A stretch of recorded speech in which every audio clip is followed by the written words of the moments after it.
Subject ज्ञान YouTube channel आपका हार्दिक स्वागत करता है।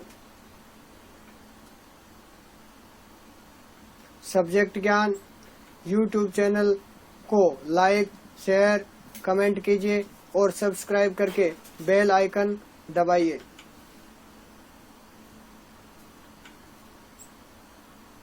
प्रस्तुत है कक्षा 12वीं भूगोल के नोट्स। मैं भंवरलाल मीणा और मेरे सहयोगी श्रीमान सईराम जी जाखड़। अध्याय 23 राजस्थान में सिंचाई एवं पेयजल। राजस्थान क्षेत्रफल की दृष्टि से भारत का सबसे बड़ा राज्य है, परंतु सतही जल की उपलब्धता संपूर्ण भारत का लगभग 1% है। दोहन योग्य भूजल मात्र 1.72% है। राजस्थान देश का न्यूनतम वर्षा प्राप्त करने वाला राज्य है। राज्य में प्रति व्यक्ति जल की वार्षिक उपलब्धता 780 घन मीटर है, जो 1000 घन मीटर होनी चाहिए। राज्य के अधिकांश जल संसाधन दक्षिणी पूर्वी भाग तक सीमित है। देश का 51% फ्लोराइड तथा 42% लवणता प्रभावित क्षेत्र राजस्थान में है। राजस्थान के जल संसाधन को दो भागों में बांटा जा सकता है। पहला है सतही जल संसाधन, दूसरा है भूमिगत जल संसाधन। पहले में नदियां, झीलें और तालाब और दूसरे में कुएं व नलकूप आते हैं। सतही जल संसाधन की बात करें तो नदियां, झीलें व तालाब प्रमुख सतही जल के स्रोत हैं।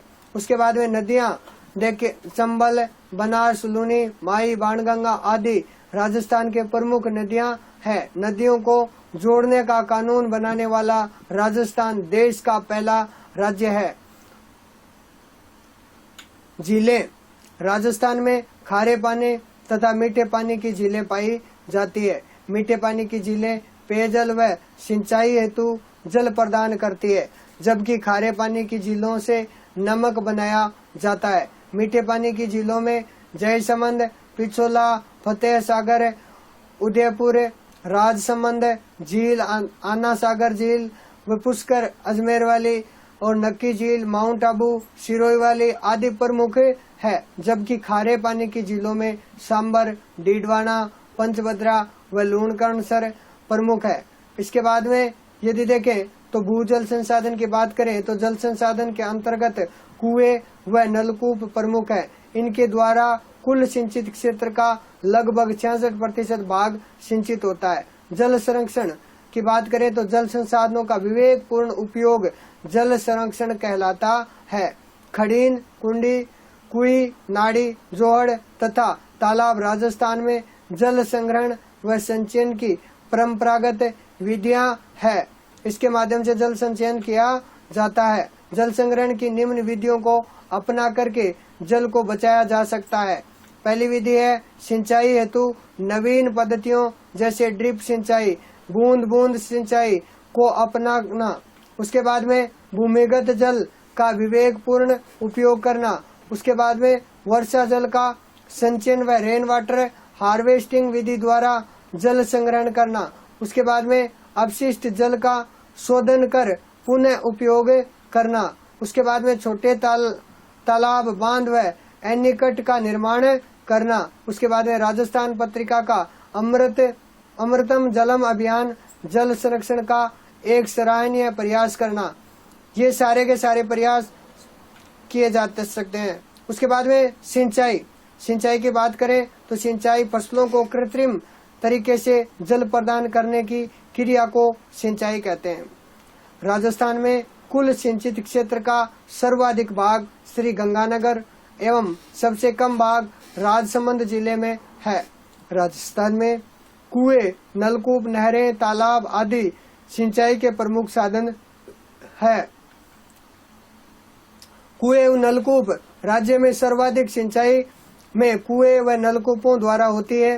राज्य के कुल सिंचित क्षेत्र के 66% भाग में कुएं एवं नलकूप से सिंचाई होती है। कुएं से सर्वाधिक सिंचाई जयपुर व अलवर में होती है। जैसलमेर के चांदल नलकूप में मीठे पानी की उपलब्धता के कारण ये स्थान थार का गढ़ा कहलाता है। देखते हैं नहरें, तो राज्य के 33% भाग में नहरों द्वारा सिंचाई होती है और नहरी सिंचाई में श्री गंगानगर जिले का प्रथम स्थान आता है। बात करते हैं तालाब की, तो राज्य में तालाब द्वारा 0.7% भाग पर सिंचाई होती है। राज्य के दक्षिण व दक्षिण पूर्वी भाग में तालाब सिंचाई का प्रमुख साधन है। तालाब द्वारा सिंचाई में प्रथम स्थान भीलवाड़ा और जिले में प्रथम स्थान है, द्वितीय स्थान उदयपुर जिले का है। हेमावास, पाली व सरदारमंद तालाब उदयपुर सिंचाई की दृष्टि से अधिक उपयोगी माने जाते हैं। उसके बाद में आता है राजस्थान की प्रमुख बहुउद्देशीय परियोजनाएं। तो सबसे पहले देखते हैं चंबल परियोजना, उसके बाद में आती है माही बजाज सागर परियोजना, उसके बाद में राजस्थान की वृहद परियोजना।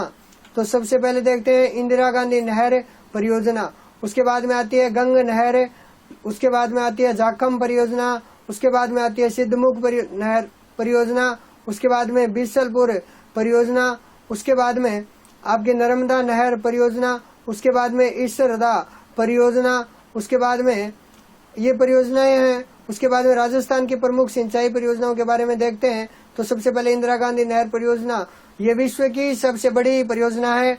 यह एशिया की सबसे बड़ी मानव निर्मित नहर भी है। इसे राजस्थान के जीवन रेखा तथा मरुगंगा भी कहा जाता है। पहले इसका नाम राजस्थान नहर था, जिसे 2 नवंबर 1984 को इंदिरा गांधी नहर परियोजना कर दिया गया था। इंदिरा गांधी नहर बनाने का सुझाव 1948 में बीकानेर के इंजीनियर कंवर सेन ने दिया था।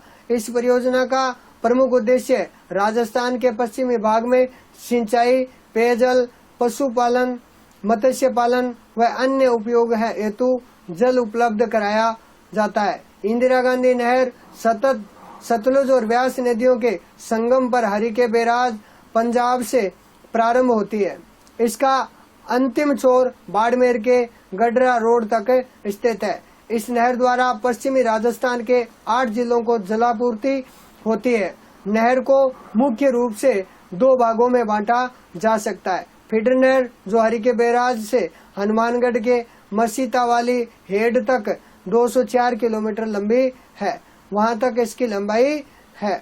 उसके बाद में देखते हैं फीडर, किसी नहर का ऐसा हिस्सा जहां से पानी का कोई उपयोग नहीं किया जाता, उसे फीडर कहते हैं। फीडर सहित मुख्य नहर की कुल लंबाई 649 किलोमीटर है। मुख्य नहर जो मसीता वाली से गडरा रोड तक 445 किलोमीटर लंबी है। इंदिरा गांधी नहर परियोजना में कुल सिंचाई का 30% लिफ्ट नहरों से तथा 70% वितरिकाओं के माध्यम से होता है। इंदिरा गांधी नहर से पश्चिम की ओर 9 प्रमुख शाखाएं निकाली गई, जिनमें रावतसर शाखा, हनुमानगढ़ सूरतगढ़ शाखा, श्री गंगानगर शाखा, अनूपगढ़ शाखा, श्री गंगानगर पोंगल शाखा, बीकानेर सहित बीरबल शाखा, जैसलमेर तथा सागरमल गोपा शाखा। उसके बाद में जैसलमेर प्रमुख है। लिफ्ट नहर पूर्व की ओर ऊंचाई अधिक होने के कारण जल को ऊपर उठाकर छोटी नहरों में डाल दिया जाता है, जिसे लिफ्ट नहर कहते हैं। इसकी कुल संख्या 7 है। कितनी है? कुल संख्याएं 7 है। उसके बाद में देखते हैं इंदिरा गांधी नहर के लाभ। क्या लाभ है? पहला है सिंचाई के रूप में, दूसरा व्यावसायिक फसलों की पैदावार संभव हो सकी, अगला पशु पालन व मत्स्य पालन का विकास किया गया, अगला अतिरिक्त खाद्यान्न उत्पादन संभव हुआ, उसके बाद में मरुस्थल को नियंत्रित करने में सहायक हुआ। उसके बाद में आपका आता है वन क्षेत्र, चारागाह, बंजर भूमि का विकास। उसके बाद में चंबल परियोजना। चंबल परियोजना की बात करें तो चंबल परियोजना राजस्थान व मध्य प्रदेश की संयुक्त परियोजना है, जिसमें दोनों की हिस्सेदारी 50:50 है। इस परियोजना के अंतर्गत 4 बांध बनाए गए हैं। आगे बात करते हैं कि गांधी सागर बांध, यह मध्य प्रदेश के मंदसौर जिले की बानपुर तहसील में स्थित है। और राणा प्रताप सागर बांध, ये रावत बाटा चित्तौड़गढ़ में स्थित है। उसके बाद में आता है जवाहर सागर बांध, ये कोटा के समीप बोरावास गांव में स्थित है। फिर आता है कोटा बैराज, यानी कोटा शहर के पास बनाया गया है। उसके बाद में बैराज केवल सिंचाई के उद्देश्य से बनाए गए हैं। उसके बाद में आता है चंबल परियोजना के कारण ही कोटा राजस्थान का प्रमुख औद्योगिक केंद्र बन पाया है। उसके बाद में बात करते हैं माई बजाज सागर परियोजना की। तो माई बजाज सागर परियोजना व डूंगरपुर इस परियोजना से लगभग लाभान्वित है। ये परियोजना राजस्थान व गुजरात की संयुक्त परियोजना है, जिसमें दोनों राज्यों की हिस्सेदारी 45:55 है। इस परियोजना के अंतर्गत बांसवाड़ा के बोरखेड़ा गांव में माही बजाज सागर बांध तथा गुजरात में कन्नाडा बांध बनाया गया है। नहरी प्रणाली को विकसित करने के लिए मुख्य बांध से 500 मीटर ऊंचे नीचे कागदी पिकअप बांध बनाया गया है। यह परियोजना आदिवासी बहुल क्षेत्र के लिए वरदान साबित हुई है। तो आदिवासी क्षेत्रों के लिए वरदान साबित हुई है। राजस्थान में सिंचाई विकास हेतु सुझाव यदि देखें तो पहला है उपलब्ध जल का सर्वाधिक संरक्षण, दूसरा है भूजल का उपयोग पूरी सतर्कता के से होना चाहिए। अगला आता है आधुनिक तकनीकी विधियों को प्रयुक्त कर जल रिसाव व वाष्पन से होने वाली जल क्षति को चाहिए। उसके बाद में आता है फवारा सिंचाई व बूंद बूंद सिंचाई विधियों का उपयोग कर जल बचत करनी चाहिए। उसके बाद में आता है भूजल एवं सतही जल का मिला जुला उपयोग करना चाहिए। उसके बाद में आपका आता है परियोजना के रख रखाव को सर्वोच्च प्राथमिकता दी जाती है। उसके बाद में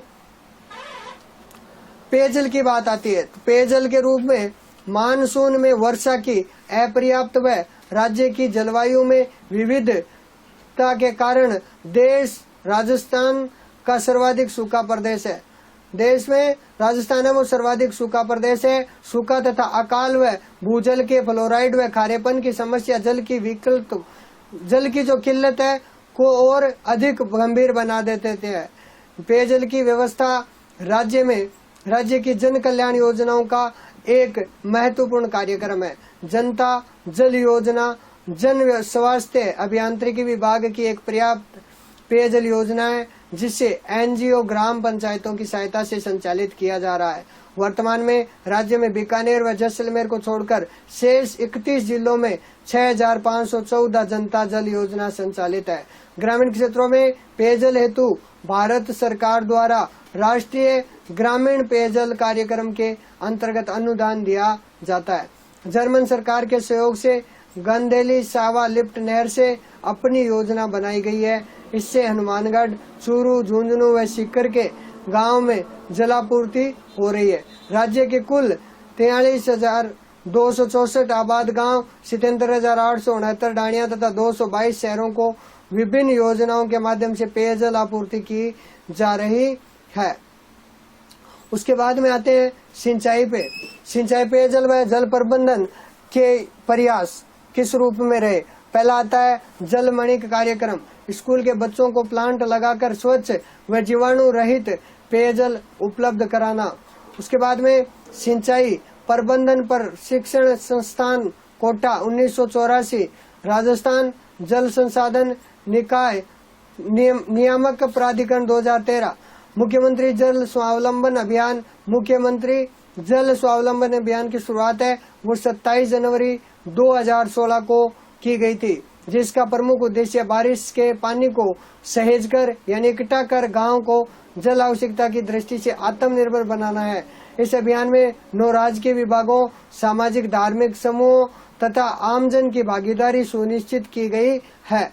इस अभियान के अंतर्गत जुलाई 2016 तक राज्य के 3529 गांवों में 91,043 जल संरक्षण एवं संग्रहण कार्यों का निर्माण किया गया था। यदि आपको यह वीडियो पसंद आया है तो आप सब्जेक्ट ज्ञान YouTube चैनल को लाइक, शेयर, कमेंट कीजिए और सब्सक्राइब करके बेल आइकन दबाइए। आपने अपना अमूल्य समय दिया, इसके लिए आपका बहुत बहुत धन्यवाद। खुश रहिए, स्वस्थ रहिए, सुरक्षित रहिए। आगे फिर कभी किसी महत्वपूर्ण जानकारी के साथ उपस्थित होंगे। तब तक के लिए धन्यवाद।